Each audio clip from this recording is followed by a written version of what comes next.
This is an Icon Ministry production with the support of our ministry partners and donors. If Icon Ministry existed at the time of Jesus, I imagine I would have interviewed this woman caught in adultery. What did you feel? What was it like? What did Jesus write on the sand as he was protecting you? Were you scared? Were you afraid? But now, what are you going to do about it? I imagine she would have been so excited, and she would have been also so confused, cannot understand what just happened.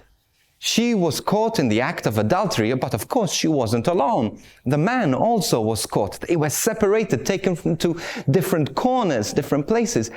Don't get things wrong. The man also would have been punished. He would have possibly also been whipped and stoned. But we have the story of this woman who was helpless, and she had no one to defend her. In fact, everyone turned against her. Everyone had something bad to say of her. Everyone was ready to condemn her.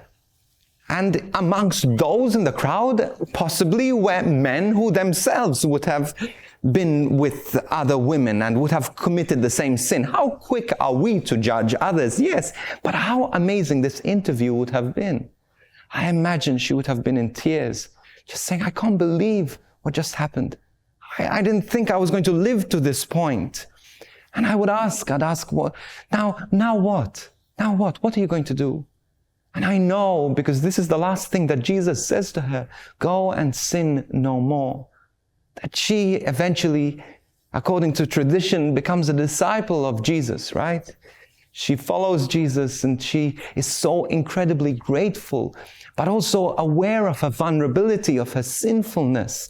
This is always the most beautiful things when sinners turn to the Lord. I love when sinners turn to the Lord because they have more passion and they have more desire to serve the Lord than anybody else. God's redeeming power is so incredible. I want to surround myself with sinners, not people who sin, because I don't want to be led to sin, because I know I'm weak. But I want to be around people who have been in sin and now know the mercy of God. Because they have known darkness.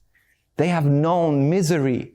They have known what it is like to try and think that the world is going to satisfy you. But now they know that they have found freedom, that they have found joy.